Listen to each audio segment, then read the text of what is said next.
Are you ready? అంతా అయిపోయింది అని అనుకున్నా, అంతా అయిపోయింది అని అనుకున్నాం. అర్థమయ్యే వాళ్ళు ప్రతి ఒక్కళ్ళు గట్టిగా ఆమేననాలి. అంతా అయిపోయింది అనుకున్నా. దేవుడు నా ద్వారా నీకు ఇచ్చే వాగ్దానం, ఆయన కుమారునైన, ఆయన బిడ్డనైన, ఆయన కుమారుడైన, ఆయన బిడ్డనైన నాతో నీకు ఇచ్చే వాగ్దానం. But God is still working. కానీ దేవుడు ఇంకా పని చేస్తూనే ఉన్నాడు. నువ్వు అంతా అయిపోయింది అనుకున్నా, దేవుడు ఇంకా నీ కొరకు పని చేస్తూనే ఉన్నాడు. ఏసావు, యాకోబు వాగ్దానం ఉంది. చిన్నవాడు పెద్దవాడు కన్నా గొప్పవాడుతాడు. కానీ చిన్నోడు పెద్దోడు కన్నా గొప్పవాడని కాదు, ఇల్లు విడిచి పారిపోవాల్సి వచ్చింది, దిక్కులేనోడు అవ్వాల్సి వచ్చింది, ఇంకొకళ్ళ దగ్గర ఆశ్రయంగా బతకాల్సి వచ్చింది. స్త్రీ కోసం 14 సంవత్సరాలు వేస్ట్ చేశాడు. నాన్న చేత మోసగాడన్న బ్రాండెడ్ నేమ్ పడిపోయింది, అన్నయ్య చేత మోసగాడన్న బ్రాండెడ్ నేమ్ పడిపోయింది, మామయ్య చేత ఇటు నంబర్ 1 మోసగాడని బ్రాండ్ నేమ్ పడిపోయింది. వాగ్దానం ఏమో గొప్పదే, బతుకేమో ఇలాగ అయిపోయింది. అంతా అయిపోయింది అనుకున్నాడు. కానీ దేవుడు అన్నాడు, ఐఎమ్ స్టిల్ వర్కింగ్ అన్నాడు. అంతే, ఐఎమ్ స్టిల్ వర్కింగ్ అన్నాడు. ఇప్పుడు ఆమేననాలి. హల్లెలూయా. అర్హుడు ఏసావు, దానికన్నా వాగ్దానం గొప్పదే. ఏ పాయింట్ తీసుకురాలో ఆ పాయింట్ తీసుకొచ్చాడు. అందరినీ దూరపరిచేశాడు తన బతుకులో. తన స్నేహితులను దూరపరిచేశాడు, తల్లిదండ్రులను దూరపరిచేశాడు, అన్నయ్యని దూరపరిచేశాడు, 2 భార్యలను దూరపరిచేశాడు, 11 మంది పిల్లలను దూరపరిచాడు, ఒంటరి వాడిగా మార్చాడు. God is still working. అతన్ని ఇశ్రాయేలుగా మార్చి పడేశాడు. అంతే. ఈ రోజున నీ బాబు పట్ల దేవునికి ఒక వాగ్దానం ఉంది. వాడు దారి తప్పి తిరగనే. నా ఉద్దేశం వాడు దారి తప్పి తిరగమని కాదు. యేసు రక్తం నన్ను అపార్థం చేసుకోకండి. ఏ బిడ్డ దారి తప్పకూడదు, ఏ పాప దారి తప్పకూడదు.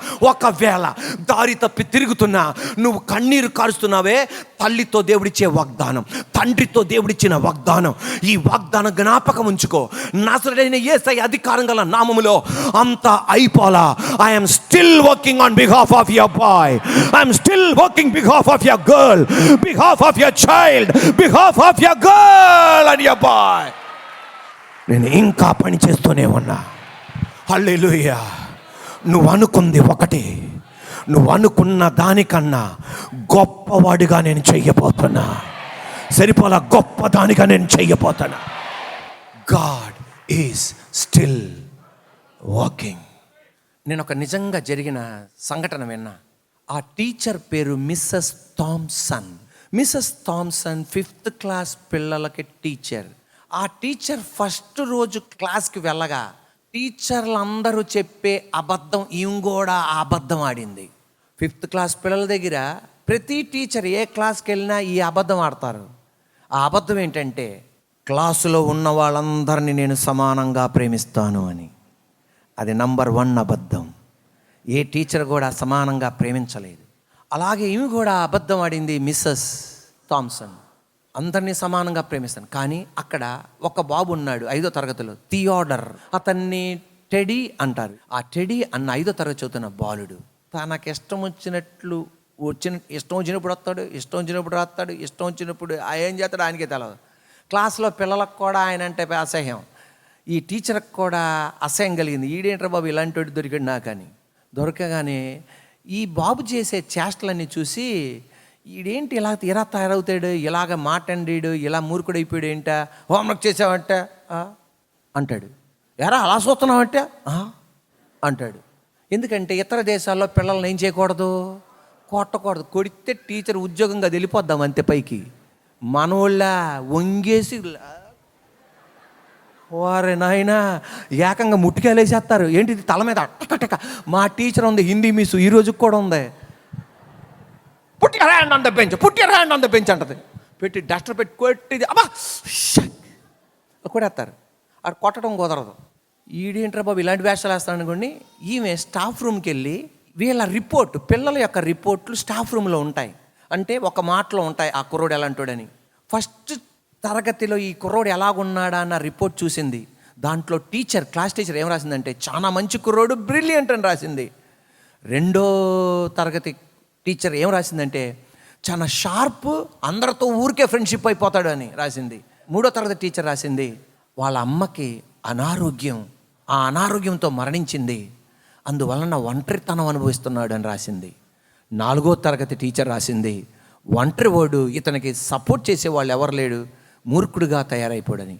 ఇంత బ్రిలియంట్ ఇలాగైపోయాడా అని చెప్పి ఆ టీచర్ అతన్ని పట్ల ప్రేమ చూపెట్టింది. మిగతా విద్యార్థుల కన్నా ఎక్కువ ప్రేమ చూపెట్టింది.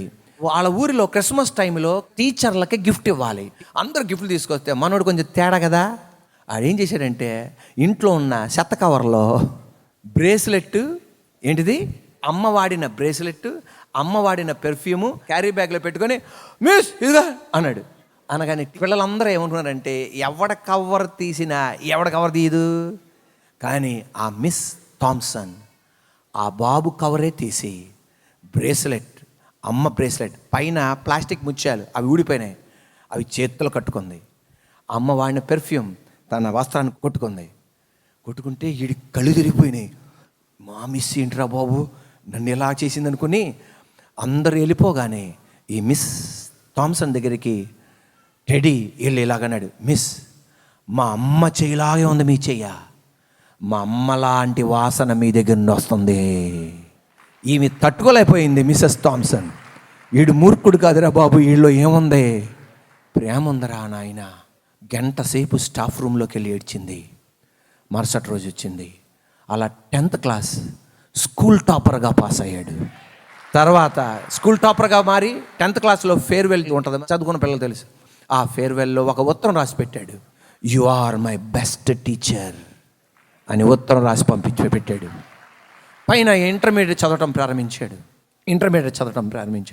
చదివిన తర్వాత మళ్ళా ఉత్తరం రాసి పంపించాడు, పోస్టర్లో పంపించాడు. Still you are my best teacher, ఇప్పటికి కూడా మీరే నా బెస్ట్ టీచర్ అన్నాడు. అక్కడ నుండి పై చదువులు 5 సంవత్సరాలు చదివాడు. చదివినాక మరలా ఉత్తరం రాసి పంపించాడు, you are still my best teacher, ఇప్పటికి కూడా మీరే నా బెస్ట్ టీచర్ అని పంపించాడు. ఇంకా పై చదువు చదివాడు, MD అయిపోయింది. You are still my best teacher. ఆయనే ప్రపంచ ప్రఖ్యాతిగాంచిన డాక్టర్గా మారాడు. థియోడర్ ఎఫ్ స్టడ్ అన్న వ్యక్తి ప్రఖ్యాతిగాంచిన డాక్టర్గా మారాడు, MDగా మారాడు. అప్పుడు మళ్ళా థియోడర్ ఎఫ్ స్టడెడ్ అన్న డాక్టర్గా మారాడు.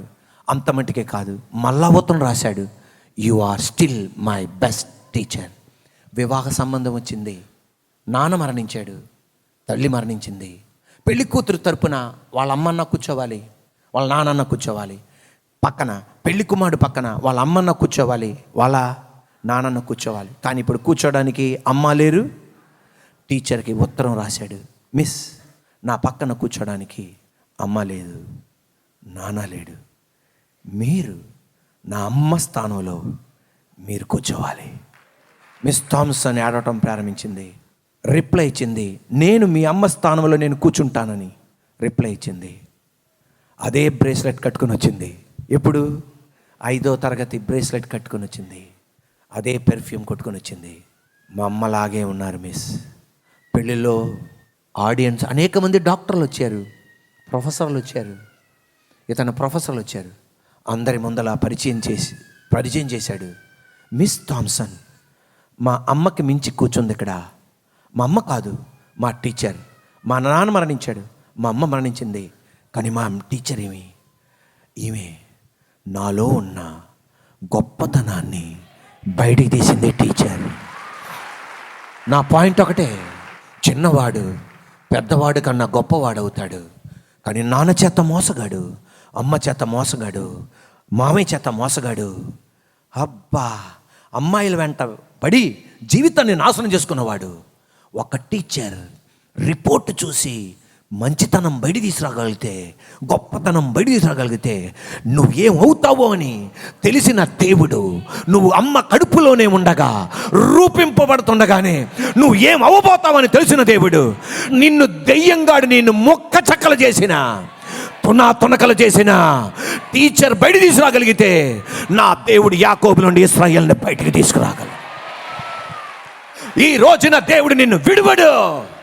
హల్లెలూయా. నీ విషయాలని అంగీకరించు, ముందుకు సాగు, మిగతా నా దేవుడు చూసుకుంటాడంతే. నా దేవుడు నీలో ఉన్న గొప్పతనాన్ని బయటికి తీసుకొస్తాడు. నీలో ఉన్న శ్రేష్టతను బయట తీసుకొస్తాడు, ఘనతను బయట తీసుకొస్తాడు. ఏ తమ్ముడు మరణించొద్దు, ఏ చెల్లి మరణించొద్దు, ఏ విద్యార్థి మరణించొద్దు, ఏ విద్యార్థిని మరణించొద్దు, ఏ టీచర్ కూడా నిరుత్సాహపడద్దు, ఏ హెడ్ మాస్టర్ నిరుత్సాహపడకూడదు, ఏ ప్రిన్సిపల్ నిరుత్సాహపడకూడదు. నా దేవుడు వాళ్ళని బయటికి తీసుకొచ్చి తీరుతాడు. అంతా అయిపోలా, గాడ్ ఈజ్ స్టిల్ వర్కింగ్. ఒక అద్భుతమైన మాట. అబ్రహాం మరణించాడు, ఇస్సాకు మరణించాడు, యాకోబు మరణించాడు, యోసేపు మరణించాడు. మోషే పరిచర్యకి వెళ్తుండగా అడిగాడు, దేవుడా నన్ను పరిచర్యకి వెళ్ళమంటున్నావు. రాజు అడిగాడు అనుకో, మీ దేవుడి పేరేంటని. వెంటనే దేవుడు అన్నాడు, I am that I am. అయ్యా నేను ఉన్నవాడిని, అనువాడిని, క్లారిటీ నాకేం అర్థం కావట్లేదు అన్నాడు. నేను మీ పితరుల దేవుడిని, అబ్రహాము దేవుడను, ఇస్సాకు దేవుడను, గట్టిగా యాకోబు దేవుడను. ఒకటే. నేనేమనుకున్నాను తెలుసా? ఇశ్రాయేలు దేవుడు అంటాడేమనుకున్నా. కాదు, నేను విజయవంతుల దేవుడు మాత్రమే కాదు, గనుల దేవుడు మాత్రమే కాదు, గొప్పవాడి దేవుడు మాత్రమే కాదు. నీ బతుకు మోసగాడిగా ఉన్నప్పుడు, అమ్మాయిల వెంట నువ్వు తిరుగుతున్నప్పుడు, డ్రగ్స్ కోసం నువ్వు వెళ్తున్నప్పుడు, అప్పటికి కూడా నేను దేవుడిని నేను రుజువుపరచబోతున్నా. ఈ రోజున నా దేవుడిని నేను యాకోబు దేవుడను. విషయాలను అంగీకరించి ముందుకు సాగు, మిగతాది ఇది దేవుడు జరిగిస్తాడు. నీ మీద వాగ్దానం ఉంది, నీ మీద వాగ్దానం ఉంది. హల్లెలూయా.